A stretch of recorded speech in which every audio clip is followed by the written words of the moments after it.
Good morning बच्चों। आज हम आपको हमारी बदलती पृथ्वी लेसन 3 के बारे में हम आपको बताएंगे। कल भी हम आपको चित्र के द्वारा बता रहे थे। आज हम भूकंप का जो उद्गम केंद्र है उसके बारे में हम आपको बताएंगे। भूकंप का उद्गम केंद्र वह स्थान जहाँ भूकंप उत्पन्न होता है या पैदा होता है। आपको पता है भूकंप ज़मीन के अंदर से, भूमि के अंदर से उत्पन्न होता है। वह भूकंपीय ऊर्जा का उद्गम केंद्र कहलाता है। भूकंपीय तरंगे 3 प्रकार की होती हैं। पहला है पी तरंगे अथवा अनुदैर्घ्य तरंगे। पहला क्या है? पी तरंगे अथवा अनुदैर्घ्य तरंगे। नंबर 2 है एस तरंगे बच्चों अथवा अनुप्रस्थ तरंगे। और तीसरा क्या है? एल तरंगे अथवा पृष्ठीय तरंगे। ये 3 प्रकार की तरंगे होते हैं। तो बच्चों ध्यान देना, पहला है पी तरंगे अथवा अनुदैर्घ्य तरंगे, दूसरा एस तरंगे अथवा अनुप्रस्थ तरंगे, तीसरा एल तरंगे अथवा पृष्ठीय तरंगे। ये 3 प्रकार की तरंगे होती है। यद्यपि भूकंप की भविष्यवाणी संभव नहीं, आप ये जानते हो भूकंप आता है, इसकी भविष्यवाणी जो है वो संभव नहीं। कैसे पहले पता लगाया जा सकता है? अभी तक संभव नहीं हुआ है। लेकिन यदि हम पहले से तैयार हों, हम जो हैं पहले से तैयार हों, तो इसके प्रभाव को निश्चित रूप से कम किया जा सकता है। इसका जो प्रभाव है निश्चित रूप से हम कम कर सकते हैं। भाई जैसे भूकंप आ गया, आप घर के अंदर छत के नीचे ही रहोगे तो उससे नुकसान हो सकता है, क्योंकि उसकी तीव्रता से पता लगता है। अगर तीव्रता ज़्यादा हो तो छत भी गिर सकती है, दीवारें भी गिर सकती हैं, तो सब कुछ हो सकता है। तो तीव्रता से पता लगता है। तो क्या है, इसमें उसके प्रभाव को निश्चित रूप से कम कर सकते हैं। स्थानीय लोग, स्थानीय से भाव आप समझते हो बच्चों? स्थानीय के बदल जैसे आप हो, आपका गांव है, आसपास के जो लोग हैं, जो वो सब स्थानीय लोग कहलाते हैं। स्थानीय लोग कुछ सामान्य तरीके होते हैं। उस तरीके से क्या है, स्थानीय लोग सामान्य तरीक़ों से भूकंप की जो संभावना होती है, भाई भूकंप आने वाला है, भूकंप की जो संभावना होती है उसका अनुमान लगाते हैं। क्या लगाते हैं बच्चों? उसका अनुमान लगाते हैं। जैसे जानवरों के व्यवहार का अध्ययन, जानवर जो होते हैं उनका व्यवहार किस प्रकार से हो जाता है उसका अध्ययन किया जाता है। तो उससे भी ये हो सकता है। बड़े बूढ़े जो होते हैं उनको ज्ञान है सारा बच्चों, वो ये बता देते हैं आज ये होने वाला है। बरसात के बारे में भी बता देते हैं, भाई अब ये हवा चल रही है, जैसे पछुआ हवा चल रही है या दूसरी हवा चल रही है मानसून के समय, वो बता देते हैं आज यहाँ बरसात आएगी। तो इसी तरह से जानवरों का व्यवहार का अध्ययन, तालाब में मछलियों की उत्तेजना, आप ये जानते हो तालाब में जो मछलियाँ होती हैं उसकी उत्तेजना होती है, कभी बाहर निकलना, उछलना, कूदना, तो इस प्रकार से जो होते हैं ये उत्तेजना होती है। तो उससे भी पता लगाया जा सकता है। सांपों का धरातल पर आना, आप ये जानते हो बच्चों कि सांप जो है ज़मीन के अंदर, बिल के अंदर रहते हैं, भूमिगत रहते हैं, लेकिन जब भूकंप आने वाला होता है तो सांप को पता नहीं कैसे पता लग जाता है। तो सांपों का धरातल पर आना, सांप अपने आप बिलों से निकलकर धरातल पर आ जाते हैं। तो ये वो होता है सांपों की धरातल पर आना, ये भी एक कारण है। भूकंप से बचाव की तैयारी, जब भूकंप आता है तो बच्चों हम किस प्रकार से उसका बचाव कर सकते हैं? बचाव तो करना ही पड़ता है बच्चों। तो भूकंप से बचाव की तैयारी, भूकंप के दौरान कहाँ आश्रय लें।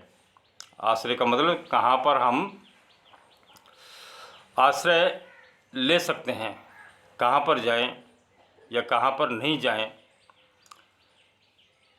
तो पहला है भूकंप आने पर सुरक्षित स्थान। देखिए, भूकंप जब आता है तो बच्चों हमें हमेशा सुरक्षित स्थान पर चले जाना चाहिए। यहाँ तक कि हमारे जो पशु हैं उनको भी सुरक्षित स्थान पर ले जाना चाहिए। तो रसोई के काउंटर, जैसे हम अंदर हैं, रसोई का कोई काउंटर है उसके अंदर, या मेज़ के नीचे, आपके घर में कोई मेज़ है तो उसके नीचे, दीवार के अंदरूनी कोने में, दीवार का जो अंदरूनी कोना होता है, कोने में कहीं खड़े हो जाएं, तो ये सुरक्षित स्थान है। या हमें बाहर निकल जाना चाहिए मैदान में, उससे बचाव हो सकता है। तो इस तरह से ये है। दूसरा है इससे दूर रहें, आग वाले स्थान से या चिमनी के आसपास, आपकी जो चिमनी है उसके आसपास, तथा टूट सकने वाली खिड़कियां, ऐसी खिड़कियां जो टूट सकती हैं भूकंप आने पर, उनसे हमें दूर रहना चाहिए। कोई भी दर्पण है, शीशा है, या कोई तस्वीर है, कोई बड़ी तस्वीर है या उसका फ्रेम है, तो उससे हमें दूर रहना चाहिए। पहले से तैयार रहें बच्चों, हमें पहले से ही तैयार रहना चाहिए और अपने दोस्तों और पारिवारिक सदस्यों के बीच जागरूकता फैलाएं। पारिवारिक जो सदस्य होते हैं या दोस्त जो होते हैं उनके बीच में हमें जागरूकता फैलानी चाहिए। तो ये है। एवं आपदा का सामना विश्वास से करें। आपदा का सामना हमें विश्वास से करना चाहिए। अब है बच्चों मुख्य स्थलाकृतियाँ। आप ये जानते हो बच्चों कि अपक्षय और अपर्दन नामक दो प्रक्रिया का आप जानते हो पृष्ठभूमि लगातार विघटित होती रहती है। पृथ्वी को सतह पर शैलों के टूटने से अपक्षय किया जा सकता है। भूदृश्य, आप ये जानते हो भूदृश्य पर जल, पवन, हिम जैसे विभिन्न घटकों के द्वारा होने वाले क्षय को अपर्दन कहते हैं। आप ये जानते हो भूदृश्य पर जल, पवन एवं हिम जैसे विभिन्न घटकों के द्वारा होने वाले क्षय को हम क्या कहते हैं बच्चों? हम कहते हैं अपर्दन कहते हैं। वायु, जल आदि अपर्दित पदार्थ को एक स्थान से दूसरे स्थान पर ले जाते हैं और फलस्वरूप एक स्थान पर निश्चित करते हैं। अपर्दन एक निक्षेपण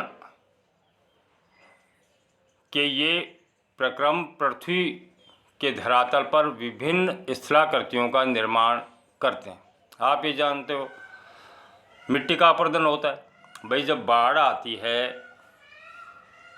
जब अपर्दन होता है, बाढ़ आती है, तो उसमें क्या होता है कि अपर्दन होता है, मिट्टी का कटाव होता है और एक स्थान से मिट्टी दूसरे स्थान पर जाती है, तो उसको हम क्या कहते हैं? अपर्दन कहते हैं।